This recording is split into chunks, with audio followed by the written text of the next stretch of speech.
Hi guys. Hi guys. Priscilla and I decided to sit down today and talk with you about things that we did differently before our BFP. We saw some great videos online that were pretty helpful to us, and we thought, now that we are 6 weeks along, it was a good opportunity for us to sit down and share a few of the things that, maybe led us to where we are today. So I wrote them down on my phone, and I have 5 very key topics that I think really helped us. Obviously, some of the key points here are just relevant to us, and some of them are a little bit more general. So shall we go ahead and dive in? Let's get it started. All right, so number 1 was surgery.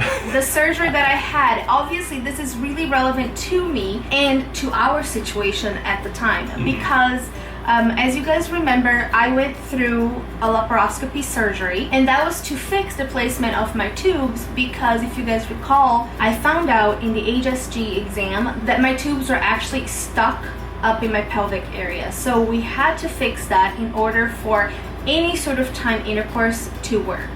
Also, the surgeon went into my ovaries and she lasered a lot of the small cysts that I had, giving my ovaries a better chance to work better. So I think that was key for us to get pregnant. Yeah, and we know this is not the sort of fix that works for everybody. Right. This is very specific to us. To my body. Yeah, exactly. It's not the sort of thing that everybody can do when they're, on the road to infertility, but this was a necessary procedure for Priscilla and for us, we think, to get where we are today. Absolutely. It could have been, and I know we've mentioned this previously, that maybe everything was working right, except that these tubes weren't in the right place for us. So the simple repositioning of these fallopian tubes, as well as I think also, like you mentioned, the lasering of those cysts to just relieve perhaps some of the pressure on that ovary, it led us to this BFP, we think. The next point, number 2, is diet. I have PCOS, as you guys know, and PCOS is a metabolic syndrome. So what that means is that the polycystic ovary is a consequence of an imbalance in hormones. Diet is a key point to balance your hormones, and what a lot of people recommend for women with PCOS is a high protein, low carb diet, and this is exactly what I did. Yeah. You've had a lot of experience with adjusting little things in your diet as well, and you've even taken some classes to sort of try to learn more about this, and I feel like they helped out when you decided to go this route. Yeah, tons of try-ons and tryouts and things that didn't really work out. As you guys know, I was a vegan for about 9 months until about April this year, and a vegan diet was wonderful and it made us feel very, very healthy. But it was a very high carb diet, which works really well for some people, but for other people like me, I didn't feel a lot of results. For example, you lost a lot of weight in the vegan diet. This is true, and I don't have a lot of weight to begin with, so it was like I was starting to look a little bit gaunt, I think, from this sort of diet. Yeah. And I didn't lose any weight. I had a really hard time losing weight on a vegan diet because most of the foods that I was eating were having carbohydrates. Granted, they were really, they're complex carbohydrates, so they were not bad carbohydrates, but they were really high carb and low protein. Having PCOS and having insulin resistance, I had to come to terms and changing my diet to a high protein, low carb diet. I tried ketogenic, but it really didn't work for me because I needed other sources of carbohydrates that a ketogenic diet didn't allow, such as fruit. I love eating fruit in the morning, and it's something that I really missed in the ketogenic diet. So I kind of like listened to my body and did a little bit more intuitive eating, but it was definitely high protein, low carb, especially pre-ovulation. Point number 3 is supplements. I read a book called How to Improve Egg Quality, and the author's name escapes me right now, but I'll leave the link below. Yeah, we'll put it down low for you guys. And that book for me was wonderful because it really spoke to me, and the author does recommend a high protein diet, especially a Mediterranean based diet. But in addition to that, she recommends a ton of supplements that can aid with fertility. And I took that to heart, and I was taking a lot of, additional supplements. We went and got CoQ10, and I started taking CoQ10 every day for, I think, 3 months prior our BFP. And I was taking CoQ10, I was taking fish oil religiously, in addition to my multivitamin and my folic acid, which I was already taking since last year every day.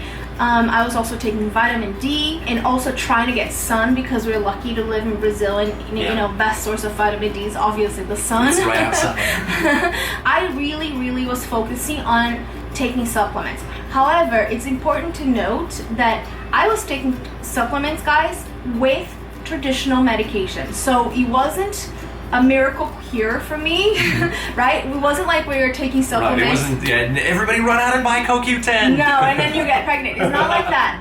I obviously know that the reason that I ovulated was because my doctor prescribed the right cocktail of medication. I didn't ovulate because of the supplements alone. I think they did aid with the quality. That's exactly it. They could have supported, however, the quality, the growth, the, everything else that's led us to this point. So, so they are just, what their definition is. They're supplemental to traditional medicine, but it was still a big difference for us, something that you took upon yourself to control this time around. This Correct. cycle. Yeah. So they were definitely, I think they were very good help.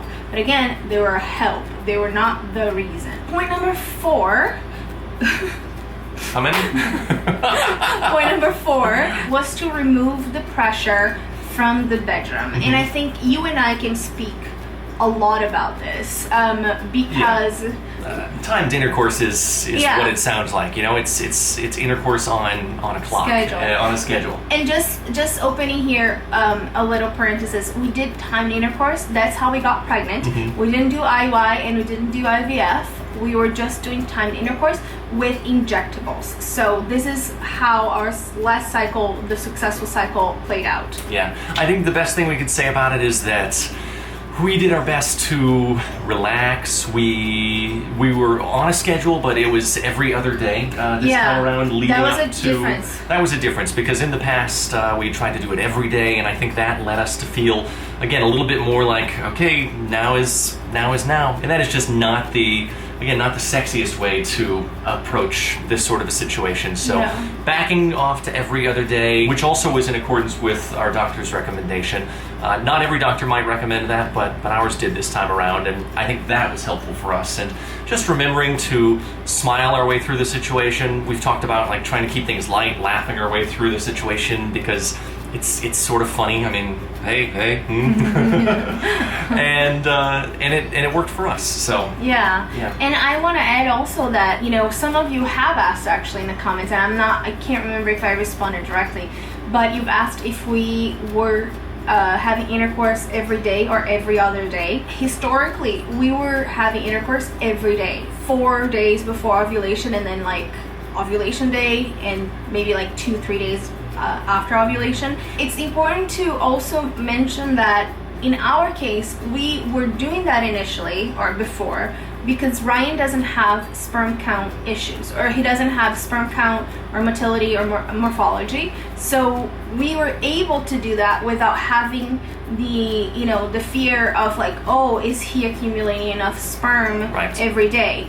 But this time we chose to do every other day, and then we did have intercourse the day after the trigger shot and the following day. That's the only time that we did twice in a row, because it was just more relaxing for us. Yeah, and we're like, okay, this we don't want to miss. Yeah. So let's pick our moment here. But otherwise, we took a much more relaxed approach, and I think I felt better about it. You felt better about it, and obviously it worked. Yeah. So. And speaking of relaxing approach, our 5th and last point is that we relaxed through the 2-week wait. That was a key point for us, and we didn't want to feel that any pressure or any sort of stress in the 2-week wait, because one thing is to know that you're ovulating. Like for me, I knew that I was going to ovulate because I triggered, and I knew that I had large follicles, and I knew that I was going to ovulate because of the trigger. But one thing is to know that you're ovulating, but you don't know if your stress level through the 2-week wait will allow that egg to fertilize well and will allow that egg to implant well. So we made our priority to relax. Yeah, that was our priority through the 2-week wait. It even is right now, frankly. It's like we don't know what role stress plays in this entire process. We just know that it's not a positive or productive role. So we've tried to minimize that every step of the way. Our last video was us going to some beaches here in Brazil. Check it out, definitely, if you guys haven't. It was us just trying to take the pressure off, trying to relax, enjoy ourselves, and just take our minds a million miles away from the process so we could let the body do what the body does best, because the body wants to do this. I think sometimes our minds just maybe get in the way. They play tricks on us. So that is that 5 thoughts from us that helped us along the way, that maybe can help you also as you work toward your BFP. Definitely share with us what you did differently also. We've seen, again, a few videos online that we thought were great, but if you have any thoughts and would like to share them with us, definitely do in the comments down low. And if you guys enjoyed the video, definitely give it a big thumbs up and leave a lovely comment down low, and subscribe if you haven't, and we'll see you guys back again in our next one.